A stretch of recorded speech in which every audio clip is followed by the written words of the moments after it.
Welcome back from your break. My name is Philip Stevens. For those of you who haven't met me, I'm head of Geneva Network, which is a UK-based think tank working on trade and innovation policy. It's a pleasure to be here in Washington, DC after quite a long time. Good to be back. And today's panel is looking at something that's touched all our lives over the last 2 years, which is innovation, and in particular the policies that underpin innovation. As we're all aware, innovation has been absolutely fundamental within the COVID pandemic. Obviously, vaccines, which didn't exist 2 years ago, have been created rapidly thanks to innovation, but also the technologies that have helped work and leisure remain possible during this time of restriction and limitations. And we can all name numerous examples of technologies that have helped us live relatively sane and normal lives during this time. So the topic today will be looking at the policies that are necessary to underpin and maintain this innovation. Intellectual property rights, obviously, will be a focus today, but also the governance of data, which is increasingly crucial to many of the technologies, both at the innovation and distribution level, and increasingly has to flow across countries for products and technologies to work properly. So I'd like to welcome panelists. To my left, we have Min-Chol Choi, who's the Associate Research Fellow at the Korea Institute for Industrial Economics and Trade. We have Natalia Gonzalez, who's the Director of Legal and Legislative Affairs at Libertad y Desarrollo, a think tank based in Santiago, Chile. Next, we have Andre Ayanku, who's a partner at, I'm sorry, I can't read my handwriting, Arella and the name of your law firm, sorry? Arell and Manila. I do beg your pardon. But more importantly, former Undersecretary of Commerce for IP and Director of USPTO. To his left, we have Nigel Corey, Associate Director of Trade Policy here at ITIF. And finally, to the extreme left, not ideologically, I hope, we have Mark Schultz, who's a Senior Fellow at my organisation, Geneva Network, and the Goodyear Endowed Chair of Intellectual Property Law at the University of Akron School of Law. So we're going to kick off with short remarks from each of our panelists who will set the scene, set out their stall, and then we'll move into the Q&A. So we'll start off with Min-Chol, who I think wants to give us his perspectives on the role of intellectual property rights. Hello, good afternoon. I'm Min-Chol Choi from KIET, Korea, and thank you for having me. And it's a pleasure to talk about maximizing global innovation and present my recent works on corporate technological diversification and national innovation system. Yeah, the presentation is in a nutshell. My presentation is about technological diversification in two countries, US and Korea. And I will draw some implications on the importance of IP protection by comparing two countries. Yeah. IP protection is a traditional institutional method to promote technological innovation because IP rights provide tools for appropriating innovative output. Although too much or too strong IP protection may hinder follow-up innovation. For example, patent trolls or sweeping patents. Those are examples of using IP rights to create and build entry barriers, especially for large incumbent firms. There would be little disagreement on the necessity of minimum or certain level of IP protection. So this presentation introduces two studies conducted by myself, on corporate innovation in the US and Korea, respectively, and draws implications on the importance of IP protection. And specifically, the two studies investigate the relationship between technological diversification and anti-productivity. And it shows that the overall level of corporate technological diversification is low in Korea. And the differences in the two countries imply the importance of IP protection. Corporate technological diversification is a strategy for firms to expand their technological capabilities or their knowledge base by accumulating technological knowledge across multiple diverse fields. And there are three representative ways of technologically diversifying. First, engaging in internal R&D in a new technological field. Second, R&D cooperation. And third, technology transfer. And as tech competition is getting more intense, corporate technological diversification is becoming a prevailing phenomenon. And it has been regarded as key to managing the productivity of R&D because in a given specific technological fields, returns to R&D tends to diminish with R&D investments. So by deploying resources into diverse technological fields, firms can offset the diminishing returns to R&D. And there are also other benefits such as economies of scope, learning effect, and risk management. But unfortunately, there are also some disadvantages involved in technological diversification. For example, technological diversification comes with increasing coordination and integration costs, and risk involved in exploring new unrelated technological fields, and similarly, low productivity or competitiveness in unfamiliar or inexperienced field. So the latest study conducted by me shows that the relationship between technological diversification and R&D productivity is U-shaped. And it means that the benefits of technological diversification tends to be relatively weak or even negligible at a limited level of technological diversification. And it needs to go beyond a certain level or threshold for the benefits of technological diversification to become greater than its cost. So as you can see in the figure on the left, there will be a U-shaped curve with the level of technological diversification on the x-axis and R&D productivity on the y-axis. And this is from the benchmark of the U.S. manufacturing industry. And recently, I also conducted another study with data from Korean manufacturing sector, and I found that technological diversification has actually a negative effect on the productivity of R&D for Korean firms. And that is primarily because the level of technological diversification is low. And it is not enough to make greater benefits than costs. So that naturally brings us the following question: why is the level of diversification so low in Korea? So there's no clear-cut answer to this question yet, but we can draw some implications from the national innovation system perspective. Now, there are two main points.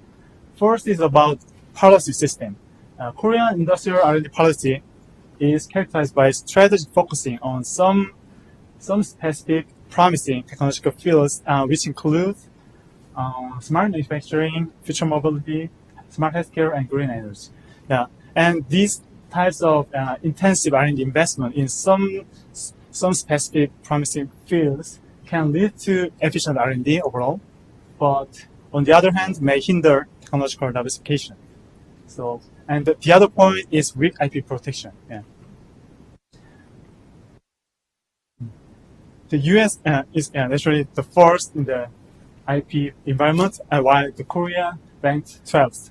So the weak IP protection in Korea and the following low likelihood of appropriating their innovation leads to less or weaker incentive to invest in R&D in unfamiliar technological fields. So let me wrap up my presentation with some concluding remarks. The Korean government needs to increase the overall level of corporate technological diversification. And in Korea, the disadvantages are greater than the benefits of technological diversification. So firms, and it discourages firms' spontaneous technological application. So governments needs to do something. And in order to increase the incentive for firms to technological diversify, stronger IP protection is necessary. And along with IP protection, I suggest that direct support such as government subsidy and tax credits for R&D in new technological fields are necessary. And policy tools for promoting R&D cooperation and technology transfer, which are two other ways to technologically diversify, as I introduced, are also necessary. So this is the end of my presentation. Thank you for your attention. Thank you, Minchol. Nice way to start the panel and to set the scene. Let me give a few housekeeping notes that I forgot to mention at the beginning. There's a reception after this at 5 p.m. Until 7 p.m. Nice decent amount of time to get stuck into the extensive alcohol collection that ICAF is no doubt providing. And the final panel will take place at 3:45. And today we have to end at 5:30 sharp. Because Natalia has to go and get a COVID test. Very time sensitive. I think she might even have to sneak out a few minutes. Anyhow, so now we turn to Andrei Iancu. Excuse me. I believe you're going to talk about the TRIPS waiver, is that? Yeah. Is that right? Yeah, the TRIPS waiver. I won't say too much about it because no doubt you're going to tell us what it is and why it's important. But please, the floor is yours. Sure. Thank you very much. And thanks for the invitation to be here with all of you. So the fundamental question is, what role does intellectual property rights play in the pandemic? And the short answer is a huge role in many different ways. Obviously, we have the pandemic came to the United States in early 2020. And by the end of 2020, so in less than a year, we had multiple vaccines, not just developed, but fully developed and approved, and not just any vaccine, but highly effective vaccines, in comparison to vaccines of old. None of that just happened out of the blue. That came about based on decades of innovation. And that innovation itself didn't come out of the blue. That was based on a robust intellectual property system that enabled lots of investment from the private sector and the public sector in the United States and the Now, what I'm saying sounds, to me personally at least, and I'm sure to a lot of people here in this room, obvious. In other words, that intellectual property rights form the basis, is the driving engine of innovation and technological development. Unfortunately, that is not generally accepted anymore in many quarters around the world. A lot of policymakers and some academics have come to believe that innovation just happens. And intellectual property rights are a sideshow, and if you're clever enough, after you have innovated, you're going to apply for, and if successful, you're going to get some IP rights to exclude other competitors from entering the market and therefore deny access and follow-on innovation. That, in my view, is not based on any facts, and it's a counterproductive view. There is no example in history of mankind, and there is no example among the various countries of the world where innovation without intellectual property just happens.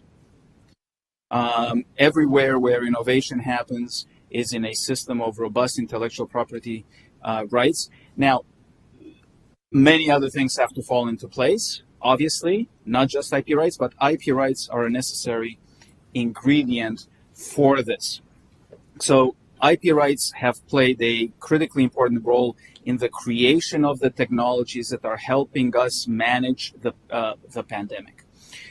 Second, intellectual property rights are playing a critically important role in the broad-based manufacturing and distribution of these technologies, including the vaccines. Quite to the contrary of public perception, intellectual property rights are not a barrier to the transfer of the technology. In fact, they are the bedrock on which such transfers can happen. Take vaccine manufacturing, for example, COVID vaccine manufacturing. There have been hundreds of collaboration agreements around the world. Big companies collaborating with big companies such as J&J and Merck. Big companies collaborating with small companies such as J&J and BioNTech in Germany. Cross-border collaborations, again, Pfizer and BioNTech, big company, small company, and cross-border. AstraZeneca and the Serum Institute of India, and many, many others. Companies would not feel comfortable to have a deal with other companies, especially some of their main competitors, unless they knew that their intellectual property is secure. Third, intellectual property rights enable follow-on innovation because we are able, through the disclosure of technology, because the rights are protected, companies disclose, it's a quid pro quo, others can see what has been done and invent follow-on technologies. And that is helping us navigate the pandemic as we go on further down the road. Unfortunately, what has happened, though, so for an IP lawyer like myself, to me, these things are obvious. But unfortunately, what has happened for a variety of reasons, there's been a pushback against intellectual property rights in the middle of the pandemic and against the very companies that are working to save human lives in the pandemic using the technologies that result from these IP rights. And one of the main drivers of this is that vaccine access and distribution has indeed been unequal around the world. There is no question that there is an inequity in distribution of vaccines. Here in the United States, approximately 70% of the country is vaccinated. We have enough vaccines to vaccinate the entire country here, and we're on to booster shots and so on. That is true in many of the developed nations. Yet in others, the penetration rate is extremely low. In Africa, it's in the single digits, for example, in many countries, and so on around the world. But IP rights has nothing to do with this. And there are many reasons for this inequity in distribution. Unfortunately, however, governments around the world have seized upon IP as the main source of this inequitable distribution. And there is a proposal from India and South Africa at the World Trade Organization to waive all IP rights, patents, copyrights, trade secrets, industrial designs, all of it, surrounding COVID-19 technologies, effectively forever. I can talk about the timing a bit later. But that is the proposal. That proposal has gained the support of many, many countries around the world. Some countries are opposing this waiver. For the waiver to take effect, there needs to be effectively unanimous consent because that's the way the WTO works. In May of this year, the United States has signaled its support for some form of a waiver. As I said, some countries are opposing it, and the discussions are ongoing at the WTO. In my view, this international discussion and this focus on the waiver is having, frankly, tragic effects, not to be overly dramatic. And that is for several reasons. First of all, because, as I said, there is no evidence that IP has acted as a barrier to anything having to do with COVID-19 technologies. In fact, it's promoted the quick development of those technologies. Second, it's tragic because if implemented, it will make it much more difficult for society to invest the dollars necessary to create the technologies that are going to help us navigate the pandemics of the future. And third, and most importantly, it's tragic because it's diverting attention from real solutions that will provide real answers to the existing problems. Last Friday, in his press release surrounding the Omicron variant. President Biden said that, and I'm paraphrasing, this variant shows that we need to engage with the rest of the world and vaccinate more and more people around the world, something I agree with entirely. But then he concluded in this one press release, the one solution he gives is this shows the need to waive intellectual property rights. And I find that, frankly, to be a tragic statement, because if we do what he suggests and take it at face value, then we should just go ahead and do it. Unfortunately, he's not going to get a single additional shot into any additional human being around the world. The fact of the matter is that there are real problems that countries need to focus on, such as export controls, last mile deliveries, refrigerated trucks, local regulatory issues that governments should be focused on. But they're not focusing on it, and they're not talking about it because they are hiding behind the red herring of an intellectual property waiver. And that is unfortunate, because there are real problems that need to be addressed worldwide, and there are clear-cut solutions for us to be able to get there. And we are having difficulty making progress, in part because the focus of world governments is on the wrong issue. So we'll have to see where this goes. There was supposed to be a ministerial conference in Geneva this week to try to come to a final agreement on a potential IP waiver. I don't think they were close to it, but they suspended the waiver. They suspended the discussions this week in Geneva indefinitely. The stated purpose, the stated reason for the indefinite postponement, was the Omicron variant. But we will see if it picks up and where it goes. So let me stop there, and happy to answer questions down the line. Thank you very much.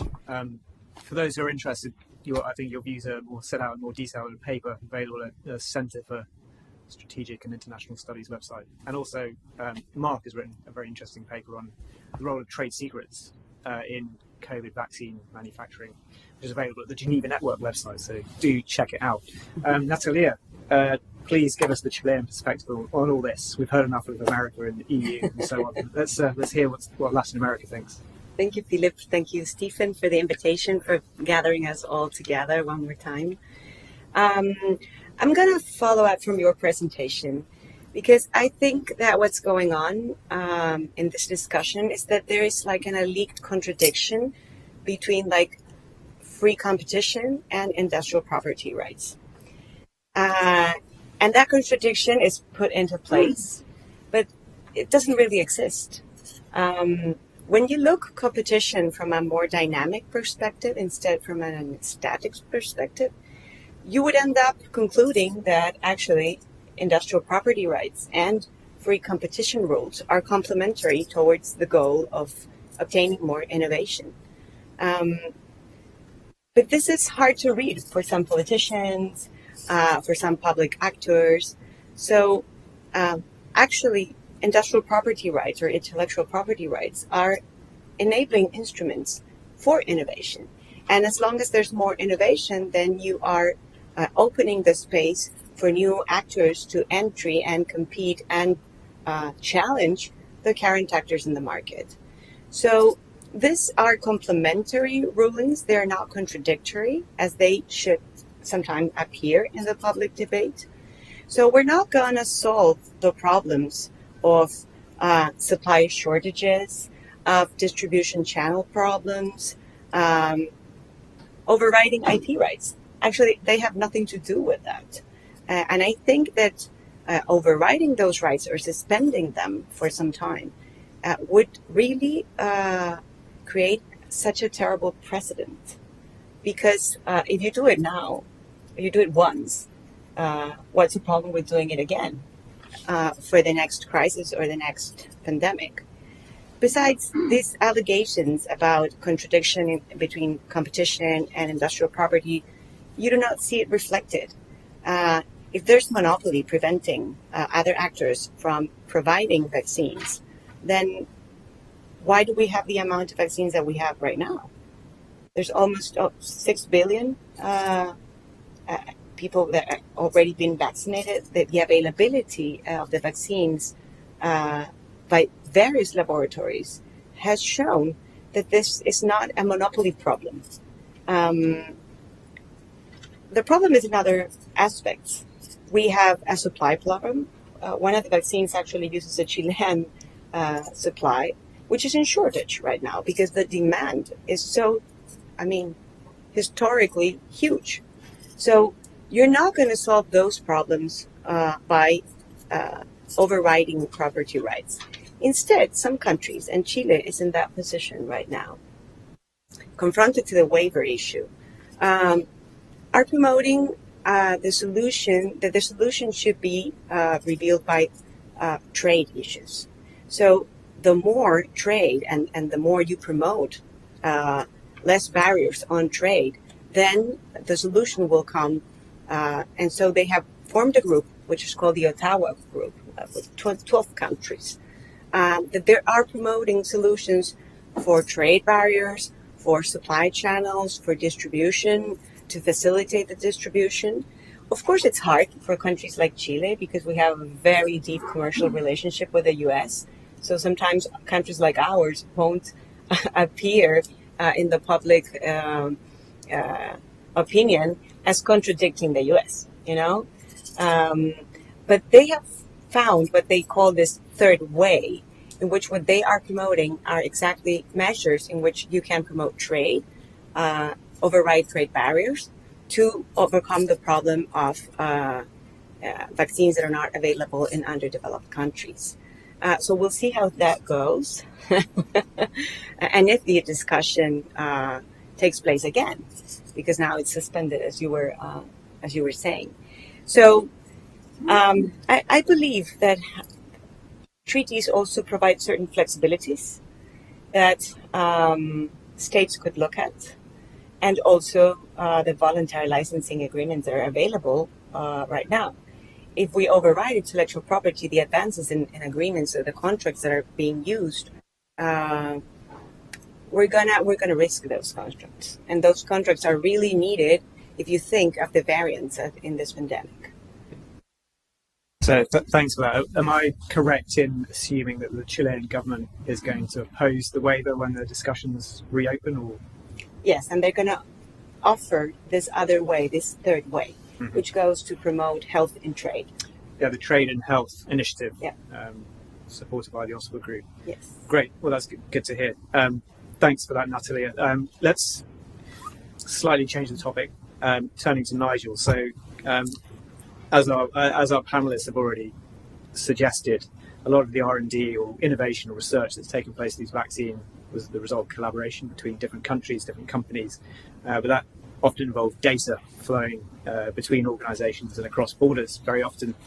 And also, as we've all been locked at home, we've increasingly taken advantage of telemedicine. New services have sprung up, allowing patients to talk to doctors without actually physically being there. Again, that's a lot of data flowing around. So, Nigel, I think you're going to let's set out a few points here. It's not as simple as it looks. No, but I think it actually holds many similarities to the points that I've already made about the long-standing battle over the role of IP in health development. Whereas I'll be talking about one of the new issues, one of the new flashpoints in conflict between countries as it relates to innovation, and that being data. And so Phil and I actually did a joint report a few years ago on the role of global health data flows and the need for a sort of more work about health data governance. And we presented this to the World Trade Organization because it's more a newer issue that they're dealing with within negotiations at the e-commerce forum.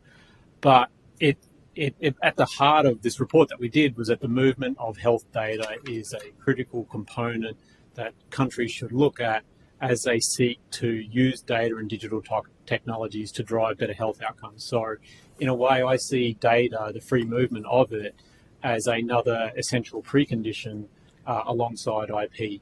in ensuring that we sort of continue to drive innovation in health. Because put simply, the movement of health data across borders allows for the aggregation of larger, more diverse, higher quality data sets that researchers and firms can use to come up with new drugs, new treatments, new services for all of the health issues we're battling now. And that obviously this allows them to look at issues writ large, population-wise. It obviously allows them to look at issues really quite narrowly in terms of like rare diseases. In terms of the power of aggregation allows researchers to look into new treatments for disease populations that are really quite small. And if they're not able to aggregate that data across borders, it becomes much harder to do for these rare diseases. And I suppose it's important to highlight up front that when I talk about the free flow of data, I'm not talking about some sort of like Wild West whereby firms are escaping local legal responsibility by transferring data out of the country. It's quite the opposite. The basis of our work on this in terms of principles to build a global data governance framework is the principle of accountability, in that firms are held responsible for how they manage data from a particular country, regardless of where that data travels to. So that's just an important clarification, because whenever I talk about the free flow of data, Europeans get very nervous that I'm sort of talking about this sort of like lawless Wild West, when I'm actually not. And this issue of data flows and health data governance is really important, given obviously everything we've seen and heard about where AI and digital technologies are going and driving innovation, from screening chemical compounds to optimizing clinical trials to improving post-market surveillance for drugs. The increasing use of data and digital technologies is transforming drug discovery and the discovery of new treatments, and ultimately the lowering of healthcare costs. And a major goal here, and I mentioned drug discovery, is on reducing the time and cost of this, given at the moment it can take upwards of 14 years and a few $1 billion to discover a new drug, whereas through the power of data and AI, we can hopefully shorten and make much cheaper this process. And data is obviously can be very expensive to collect, especially in formalized structures. And so the ability to aggregate it from across borders is enormously useful, and especially as it relates to data that may be tied up in administrative records or other operational services, deploying AI onto that to extract, sort of like squeeze out every sort of potential insight is enormously useful and valuable to do for firms across borders. And indicative of this importance, I mean, COVID's really highlighted it, is that when I checked the US Food and Drug Administration's clinical trials database for a separate report I did on EU-US data governance a few months ago, I found that in this database, that upwards, I think it was like 24% of all registered clinical trials involve clinical trial sites in both the United States and the European Union. And so, which highlights the importance of transatlantic health data flows and what would happen if that would stop. And a number of these clinical trials were related to COVID treatments. And so that's just one particular area and just between two regions. And so you can extrapolate out from that. And there's obviously a long way to go here in terms of our ability to use data and digital technologies in new and interesting ways for health outcomes. And that is no silver bullet, given the broader health challenges that prevent sort of better health outcomes. But we've started making the case that it needs to be one part of the toolbox that countries deploy. So what are the two main issues we're facing here? And I'll quickly sum these up. It's twofold. First, it's that a growing number of countries are making it more complex and costly, if not illegal, to transfer personal health and genomic data across borders.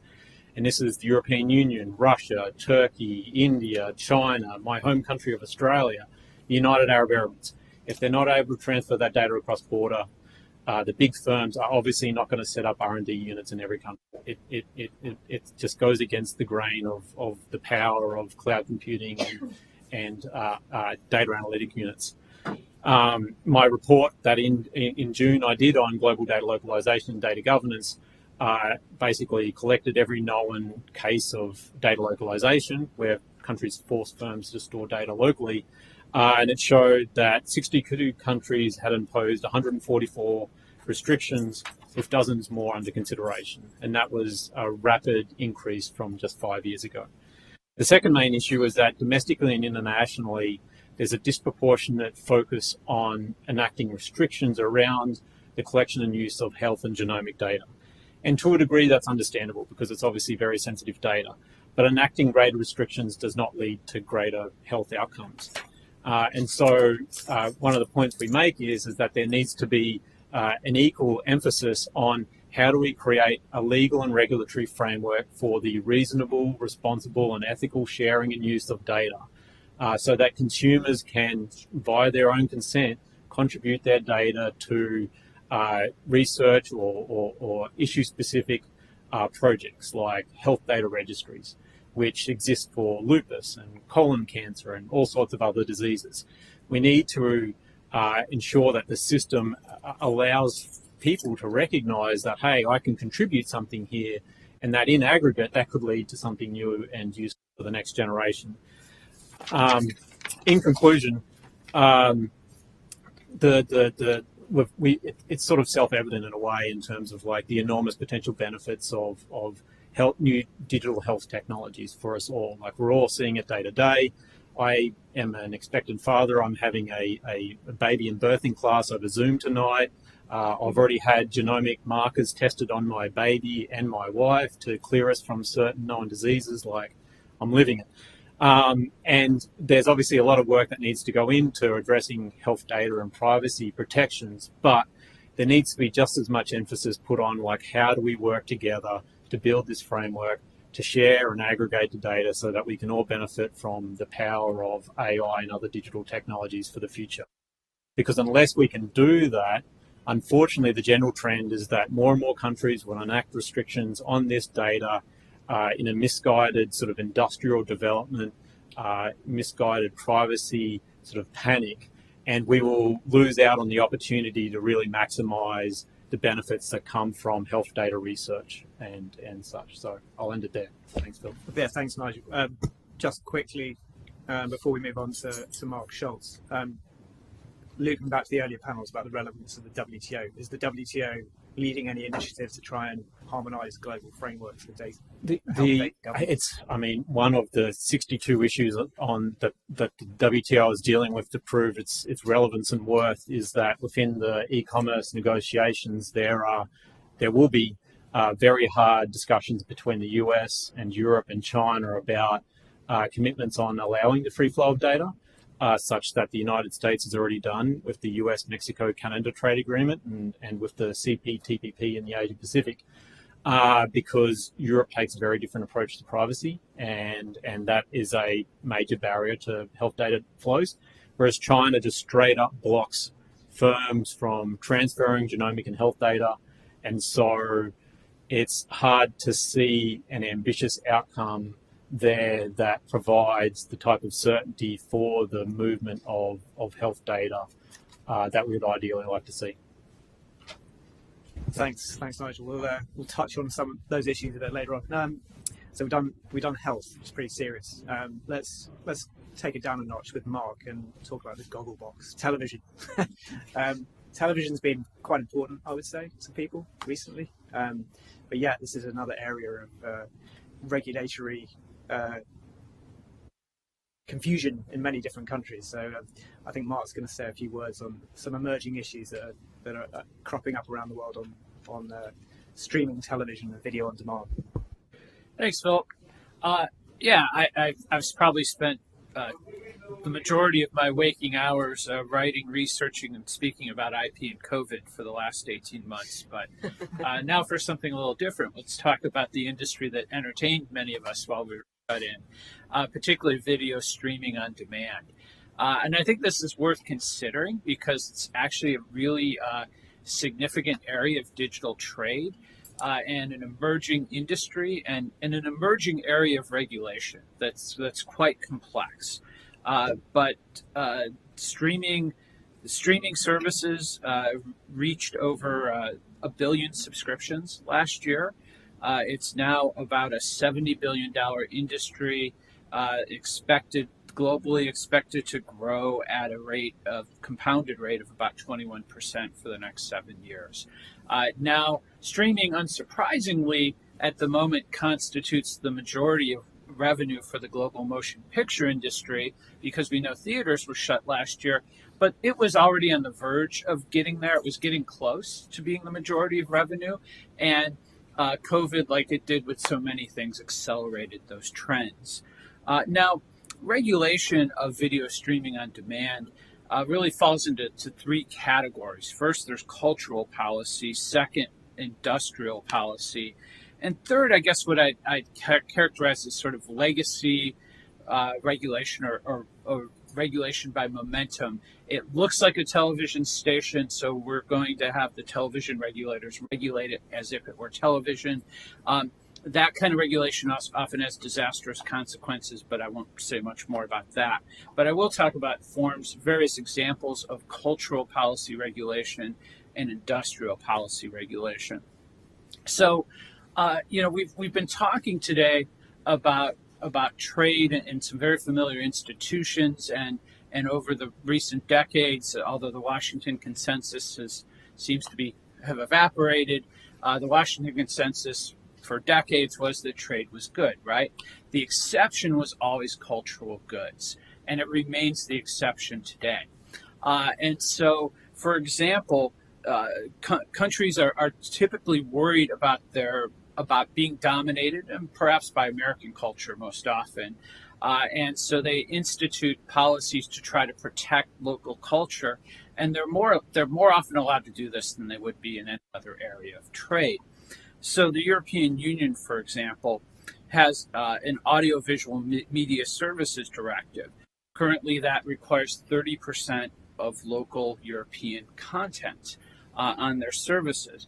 But more important, the recent rules allow countries to impose rules that the revenue earned in that country from streaming services must be reinvested in those countries. So, for example, France, always first with these sort of policies, is requiring that 20 to 25% of streaming revenue earned in their country has to be reinvested back into their local content industries. More important, maybe, or more significantly in some ways, both France and Italy are proposing, or in some cases have, directly interfered with freedom of contract and contractual relations in these industries. For example, in France, you can no longer have exclusive licenses.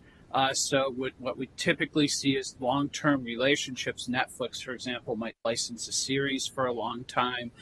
Those are limited to 36 months now. Italy is proposing rules that would allow only Italian producers. There's significant lobbying going on in Italy that would only allow Italian producers to contract to buy rights from local content creators, actors, and others. In other words, to stop the big streaming services from contracting directly. And Australia is also considering these kind of local investment rules. So those are the kind of cultural policies we're seeing. I'll talk about the industrial policies now. In these cultural policies, though, let's acknowledge they're often really industrial policies in disguise. They don't necessarily promote local culture. A good example of this is a recent Disney show, a Marvel superhero show, Falcon and Winter Soldier. One of the main themes of that show was who would be the worthy successor to Captain America, to bear the name Captain America and carry his shield. Now, of course, this is a particularly American preoccupation, and yet this plot line wound through Eastern Europe for several episodes as this, dilemma was being, sort of debated and fought over. Why was that happening in Eastern Europe? Well, when Disney spends when Disney spends the money there, they can characterize that as local content, even though it was terribly, Disney didn't really do much to promote Eastern European understanding. It did lend some picturesque locations. So, but there are some more direct examples of industrial policy. So South Korea, for example, has had very good, some very interesting and productive industrial policy to promote its culture with great success. But some examples of perhaps some more dubious industrial policies that Korea has engaged in are things like its service stability law, which imposes online services, imposes a duty on online services to do a variety of things that contribute to service stability, which may keep some foreign entities out of the market.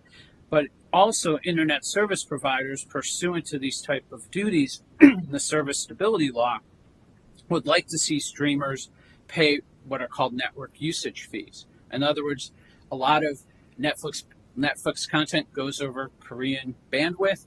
They should pay the internet service providers. So is the theory, and Netflix is in litigation with SK Broadband over these network usage fees, and SK Broadband has won at the trial court level. And there's this proposed. The trial court says that yes, Netflix should pay to use the bandwidth that the corporate and individual users are also already paying for. Another type of industrial policy that has been being considered in both India and the United Kingdom is data sharing. You know, in India, in the UK, it's more specifically aimed at streamers. In India, it would be a byproduct of their data localization rules they're considering more broadly. But essentially, as a matter of industrial policy, some countries have seen that Netflix and other streamers have a lot of information about what users like and when they watch it and how much they watch it, and they would like their local champions to have access to that data. And so there are proposals that they must share that data. And similarly, the UK is proposing, local prominence rules that would dictate that the BBC and other local content be promoted on the front page for users of these sites. Okay, so briefly, I just want to talk about what some of the problems with these policies are. Well, first, in the area of cultural policy, anyone who's followed it like I have for many years, what you tend to see is a lot of unintended consequences. And I know we see that with government policies quite often, but in cultural policy, it seems like they often there are these perverse effects where the opposite happens of the exact opposite happens of what the policy intends to do. For example, the French have subsidized their film industry for years and had local content rules. And as those subsidies and government involvement have increased, I've seen wonderful graphs. As that line goes up, the share of French box office attained by French films goes down, and the share of the American share of the French box office has gone up. We often see these opposite effects. And one problem with streaming particularly is local content rules, language rules that we've seen proposed in some Asian countries and European countries, local content rules, local production rules. They work on the supply side, but the problem is on the demand side, many countries have really big piracy problems. And I've often said, talking to officials around the world, I said, the best local culture policy is copyright enforcement, because if people can get big budget American entertainment for free or at super low pirated cost, it's really hard for local content industries to compete with really cheap, high production value content. There's always some local content that'll win out if you give it breathing space. Because people prefer their own culture. They want things that reflect their own experience, but you've got to give it breathing space. And one way you do that seems to be most productively is by enforcing copyright rather than by subsidizing the supply, because there's no guarantee of quality with respect to the supply. There's no guarantee it'll have mass appeal. And in fact, when it tends to be subsidized and enforced, what happens is you take away the market incentives. And that's why we see often that heavily subsidized creative industries don't appeal to local people, because they don't have to anymore. They have to appeal to government bureaucrats who have rather different tastes than mass tastes. And finally, things like the network usage fees, which of course are being proposed in Korea, but also lobbied for by Indonesian telcos. If those spread, they could have unintended consequences too. Sure, make the big foreign guys pay for the bandwidth they're using. But in Korea, what happened is there were many streaming services, Korean streaming services in the early 2000s, that in fact could not pay these network usage fees, that had difficulties. So you may actually suppress a local champion that could emerge, particularly if they have to pay for their bandwidth in accordance to how popular, in accordance to their, if they have to pay fees that are proportional to their success. Any early success they have could actually penalize them with large usage fees. So the better policies tend to build capabilities, which Korea has done well, through things like local training, tax breaks, building production facilities, things that once they're done, they're kind of short-term government interventions that build capacity, and in the long run that pays off. We've seen that happen in Korea, in South Africa as well. And then enforcing copyright tends to be also a good policy because, as I said, it gives breathing space for local creators. So this is an emerging industry. I think for our think tank colleagues here, it's an interesting field of regulation we wanted to bring your attention to and perhaps start a conversation that we can continue because it's very early days in regulation of this field. But the question isn't whether it will be regulated, just how and how much. Thank you. Thanks, Mark. Yeah, I'm sure we're going to hear a lot more about this as the years go by, but good to kick the conversation off. Natalia, I know you've got to go in a minute, so I'm going to put the first question. Do you have time to stay for a question? Or? I think so, yeah. Yeah, okay. It's a slightly complicated question. I think policymakers in Chile, countries like Chile, and economists realize that as the world changes and knowledge-intensive goods and services become more important economically, IP is like a no-brainer. The protection of IP is increasingly important. And yet, countries such as yourself are experiencing waves of populism, economic populism, where there's a mass sort of revolt against capitalism and the market. How can you reconcile what's happening? How can you protect or encourage the policies that are going to grow your economy and give you competitiveness with these bigger trends that are happening, which could undermine a lot of the progress that's happened in countries such as yourself? Sorry. Thank you, Philip. Actually, it's a very important point. As I was saying, in my country, actually, policy debates see some public goods as contradictory, as in competition or industrial property. But also, I can reflect on what Mark was saying. They are each and more promoting regulations that will protect local artists, local producers, establishing percentages that are mandatory to be complied by radios or TV shows, etc.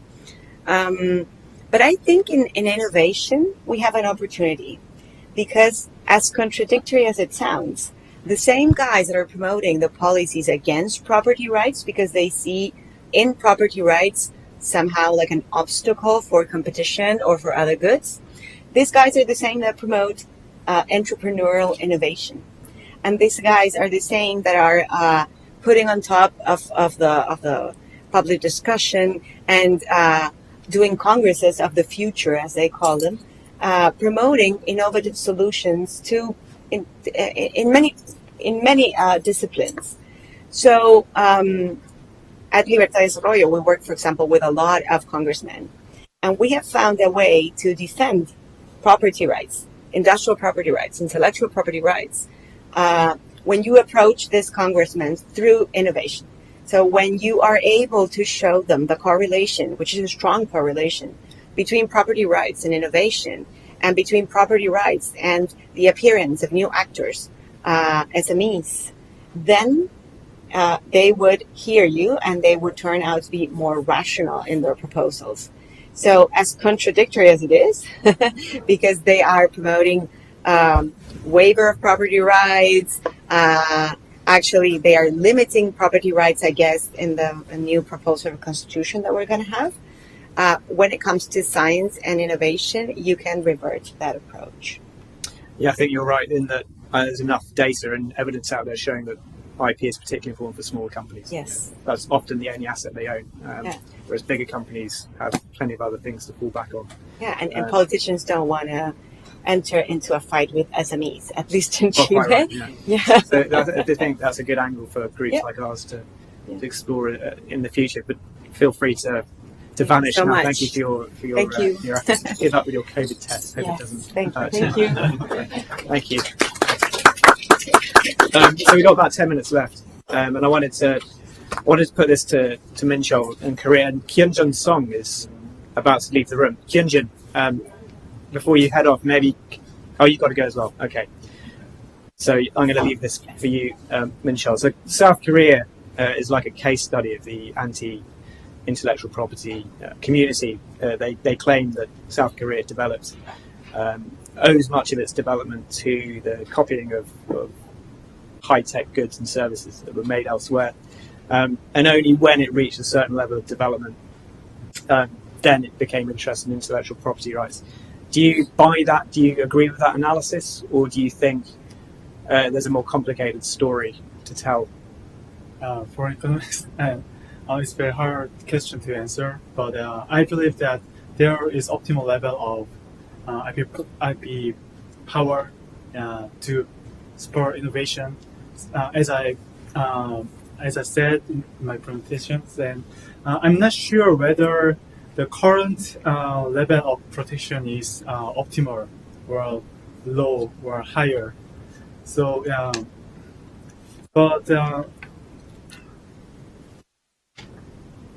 not sure about whether current level is lower or higher than the theoretically optimal level. Mm-hmm.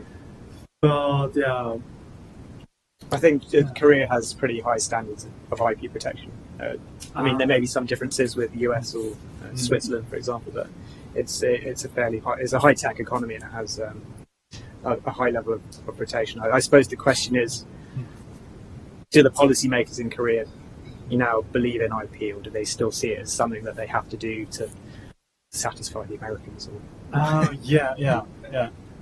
You said Korea has a higher standards, but policymakers in Korea believe that IP protection is always necessary. They do, as far as I know. So there's a cultural change now. There's an acceptance of the importance of IP rights for economic progress in Korea. I think policymakers will not change thoughts about the protection. Okay, that's good to hear. Thank you. And let's turn back to the waiver, which is obviously the big issue at the moment.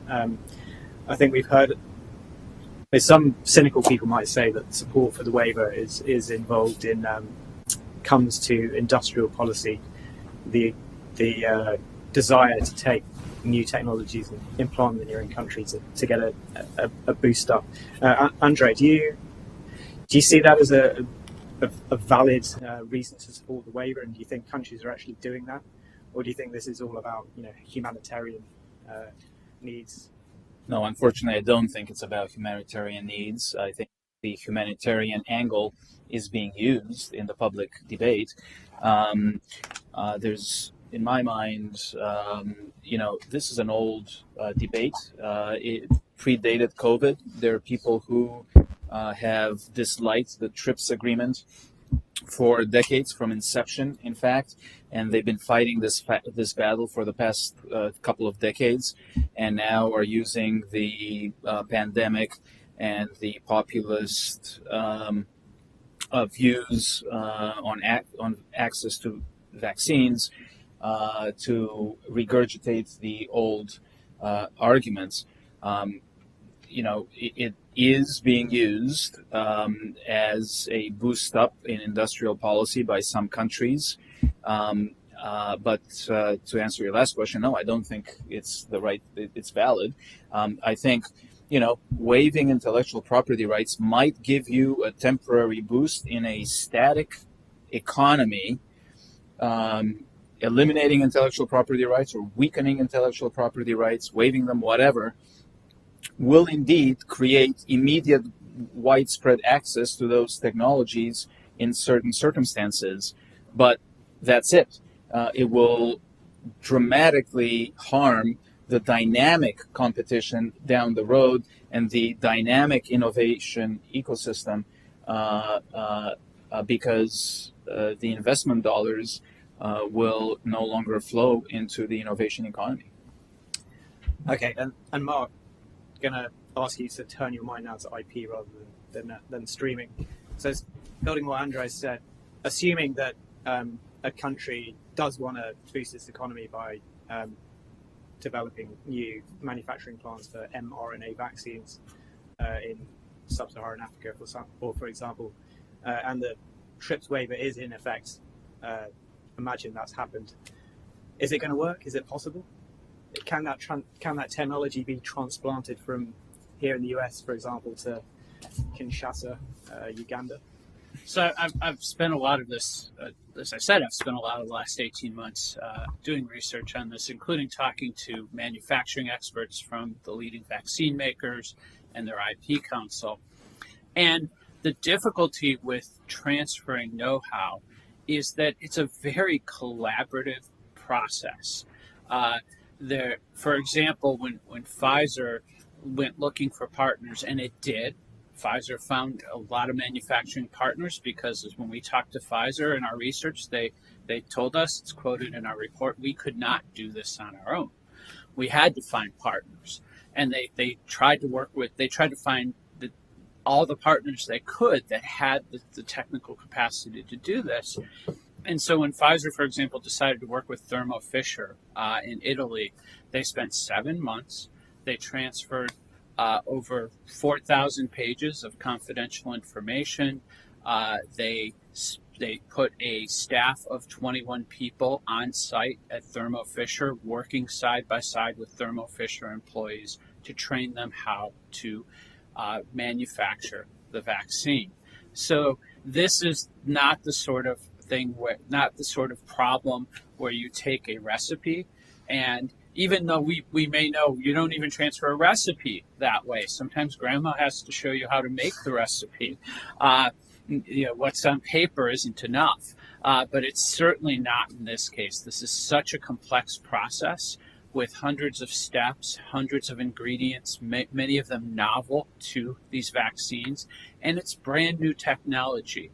The last thing I'll say is, as Andre rightly said, you can waive IP rights and then progress stops. And if we had stopped progress 10 years ago, we would not have mRNA vaccines. We would not even have the adenovirus vector vaccines like AstraZeneca and Johnson & Johnson, because the first one of those was approved last year for Ebola in 2020. So these are largely brand new technology that billions of dollars from the private sector has been invested in developing over the past decade. And so if we stop progress now, what will happen is 10 or 20 years from now, future generations or our future selves will be robbed of solutions we badly need. And so it's not just an economic issue.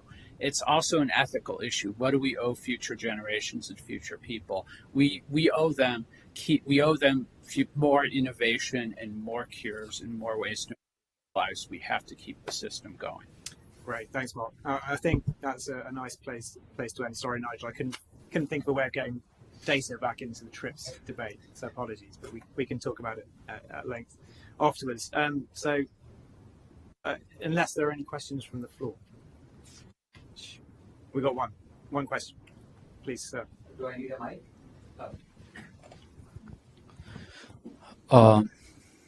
Thanks to Netflix and Amazon for their presence in India, quality improved a lot. So regarding data localization, are you in favor of data localization rules in each and every country? Because as US citizens, would you be okay if our data resides, let's say, in Iran or Russia or China? Well, data localization is a pretty complex issue we could spend an hour talking about on its own panel. I would say that a lot of our data does reside in other places, and as long as they are countries we trust. You did in your question you kind of loaded the deck there, didn't you? You used countries where most of us would be uncomfortable having our data, rightly so.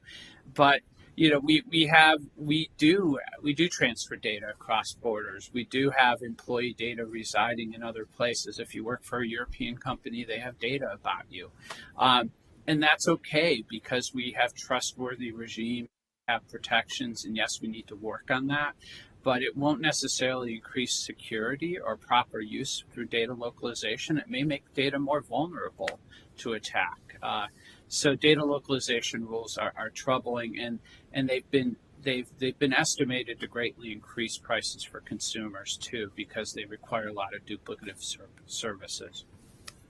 And Nigel, I'll give you the last word. Yeah, no, I mean, just quickly, I mean, data localization just is misguided on a privacy, a cybersecurity, and on an economic front. But whenever you look at the justifications and then how it actually stacks up to how you do best-in-class cyber protection or data privacy protection or digital development, it just doesn't stack up. And as Mark was saying, what you're doing by artificially altering the market and forcing everyone to use local providers is that by trying to support the development of local data centers, you're increasing the price of data services for the entire economy. And so the impacts are disproportionate to the very narrow, limited benefits. And then when it comes to cybersecurity, what matters are the administrative, legal, and technical protections used to protect data, regardless, and they can be strong or weak, regardless of where the data is stored. So what is critical is that the provider, whether it's a cloud company or some other local firm, are committed to those sort of best-in-class cybersecurity protections rather than misguidedly focusing on the geography of data. Because even with the latest best protection measures like encryption and sharding and everything else, the data can be in or transit through China and Russia and essentially be invulnerable to sort of inadvertent disclosure. So it's like data localization is the knee-jerk reaction that policymakers revert to in trying to address an issue that is more complex, which in many ways is similar to the focus on IP when looking about how do we improve health outcomes.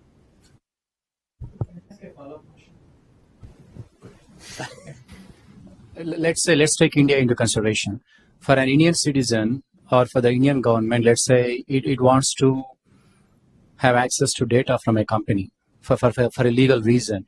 If the company says, well, we don't store data in India, it's beyond your reach because even though our customers are Indian citizens, their data resides in the US or somewhere else, then every government would have an issue with something of that nature. Don't you think so? For the consumer and for the government, from the legal standpoint.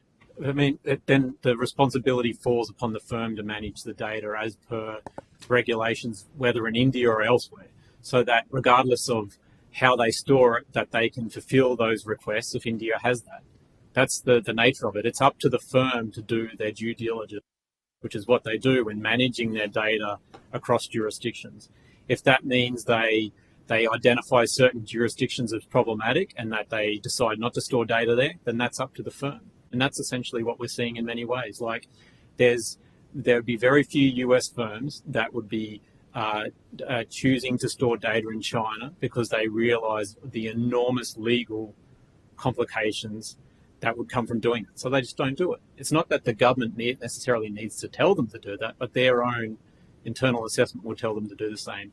And that's the same in the scenario with India. And when it comes to things like law enforcement access to that data, intergovernmental cooperation is key, I think, as opposed to data localization. Because you're never going to have all the data you need for law enforcement in your borders, and so what you need is proper and amicable intergovernmental cooperation and agreements for these sorts of things. Great, thanks very much. Right, well, that's the end of this panel. Thank you very much to our panelists for their great contributions. We will reconvene in 10 minutes, so enjoy your break. Thanks.